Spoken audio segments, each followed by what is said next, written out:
WhatsApp guys, ఈ వీడియోలో మనం చూద్దాం iQOO Z9 కెమెరా రివ్యూ. దీనిలో మనకి 50 మెగాపిక్సెల్ కెమెరా వచ్చేస్తుంది, సోనీ IMX882 సెన్సర్తో పాటు ఇంకా దాంట్లో ఆప్టికల్ ఇమేజ్ స్టెబిలైజేషన్ కూడా ఉంది. ఫాలోడ్ బై 2 మెగాపిక్సెల్ కెమెరా, దీంతో అయితే మీరు పోర్ట్రేట్ షాట్స్ తీసుకోవచ్చు. ఫ్రంట్లో వచ్చేసి 16 మెగాపిక్సెల్ కెమెరా ఉంది. మీకు దీనిలో 4K షూటింగ్ ఉంది. 4K వీడియోలో కూడా OIS, EIS సపోర్ట్ ఉంది. నైట్ మోడ్ ఇంకా డ్యూయల్ వీడియో కూడా ఉంది. ఈ ఫోన్లో వచ్చే ఫీచర్స్ అనేటివి శాంపిల్స్ ఇప్పుడు చూద్దాం.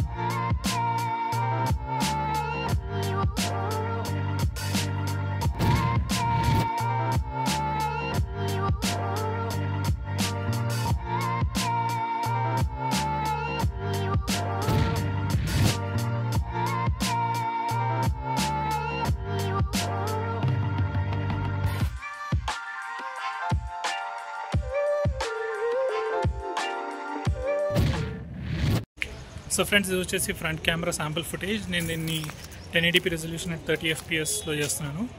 అండ్ మనకి దీంట్లో ఎడిషనల్ స్టెబిలైజేషన్ కూడా ఉంది. అప్పుడు ఏంటంటే ఫుటేజ్ని క్రాప్ చేసి ఇంకా స్టేబుల్ చేస్తుంది.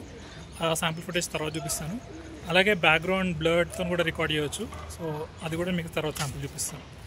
బై ద వే, ఆడియో వచ్చేసి ఫోన్లోనే రికార్డ్ అవుతుంది. సో నాయిస్ క్యాన్సిలేషన్ ఎలా ఉందో చెక్ చేయండి. అలాగే స్టెబిలైజేషన్ ఎలా ఉందో కూడా నాకు కింద కమెంట్ చేసి చెప్పండి.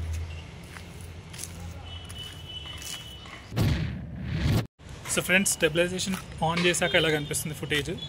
చాలా క్రాప్ అవుతుంది, బట్ స్టిల్ స్టెబిలైజేషన్ అయితే చాలా ఇంప్రూవ్ అవుతున్నట్టుగా అనిపిస్తుంది నాకు ప్రివ్యూలో చూసినప్పుడు. సో ఇంప్రూవ్ అయిందా లేదా కమెంట్ చేసి చెప్పండి. అండ్ ఆడియో వన్స్ అగైన్ ఫోన్లోనే రికార్డ్ అవుతుంది. ఇప్పుడు నడిచి చూపిస్తాను ఎలా ఉందో చూడండి.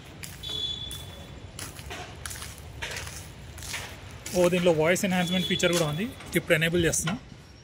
So voice enhancement feature on చేశాక నా ఆడియో ఎలా ఉందో కూడా చెప్పండి. ఇంప్రూవ్ అయిందా లేదా అనేది. ఇది రీసెంట్గా వచ్చే iQOO ఫోన్స్ అన్నింటిలో కూడా ఈ ఫీచర్ ఇస్తున్నారు. సో ఫ్రెండ్స్, ఇది sample footage for background blur effect video ఎలా ఉందో చూసి చెప్పండి.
ఈ వీడియోకి ఇంతే.